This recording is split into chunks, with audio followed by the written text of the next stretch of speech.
All aboard, it's Jang here with a look at the Playmobil Knight set called the Giant Troll with Dwarf Fighters.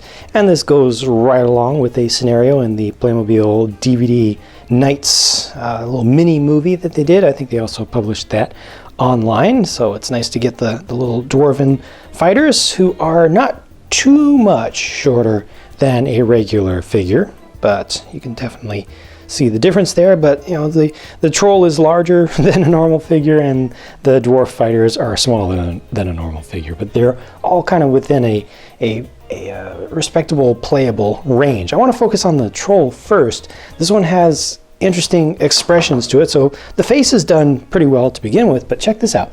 The neck actually rotates side to side this way rather than the usual, you know, up and down kind of nodding kind of look or twisting the whole thing. And actually he can kind of look like he's like which I think is great. I think that's a really cool expression. It's kind of funny, which I really appreciate. You know, it brings in that humor element. The arms are done pretty nicely as well. Of course, you've got the up and down swinging of the club, you know, or pounding kind of movement that you can do there. You've got the wrists that can be rotated around up and down, so you can lift things up. You can come up to a portcullis and lift it up, right? But also the arms go out this way. They extend out in addition to going forward and back. So all kinds of motion there without having an extra joint. It just has a two-axis joint up in each of the shoulders. Both of the shoulders can work like that. I think that's really nice. Works out well. I like the articulation on this one. You get just lots of expressiveness out of it. However, there isn't anything else in terms of motion, so there's no twisting of the waist and there's no movement of the legs. You know, you're not going to be able to get it to do a walking kind of pose. Can't even rotate the feet out, but there is enough stability here. The armor, kind of hardened leather armor, looks like. Maybe it's plated or painted metallic, but I think it mostly looks leather to me. I think it looks pretty nice. You know, it has color. Actually, the whole color scheme of this reminds me of good old 1980s Masters of the Universe stuff. But that's way back in time. Just overall, I'm very happy with this thing. He has the two shackles, and these have chains which have handles on the ends, and that can be held on to by a figure. So you can have one of your dwarven fighters holding on to each arm and just dragging this guy along, or the other way around. He could be dragging them along.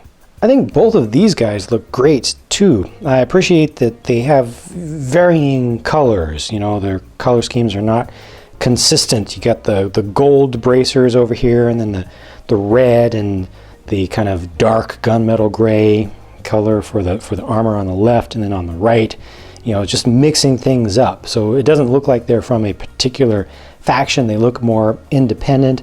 I appreciate the two different colors that go into the axe there. It's always nice to get multiple colors that are molded together. This Warhammer has a really nice metallic look to it. It's like a high copper content item. It's bronze with a lot of copper in it or something like that. It just really looks like it's made out of metal.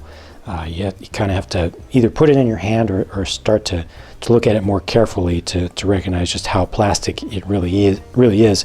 I like how he's got a really different style of hair there. Just nicely done. You know, it's nice to get a different size of figure in general, but I also appreciate all the colors and the accessories and just the personality that each of these ends up having. And if you want to, you know, as always, customization, take off some stuff. You can see the face a little bit better, but you can take that hair off as well, that facial hair, to get a completely different look for this guy. Look at that. Completely different look entirely. So that's nice. And then the other one is a little bit more traditional. Just looks like a more standard old guy, and you can take his beard off as well. It's always nice to just see different options, and once again, a completely different look. Nice. Cool set. I could not ask for anything more with the dwarves. I think the troll is also very good. It's actually better in some respects than I would have expected, but it would have been nice to be able to rotate it at the waist or to move the feet back and forth, you know, just a little bit for walking or stomping kind of pose. But overall, I'm still pretty happy with the whole thing, and I think that this set gives you a pretty good value. Let me know what you think by leaving a comment down below. Thanks for watching, and I'll talk to you again soon.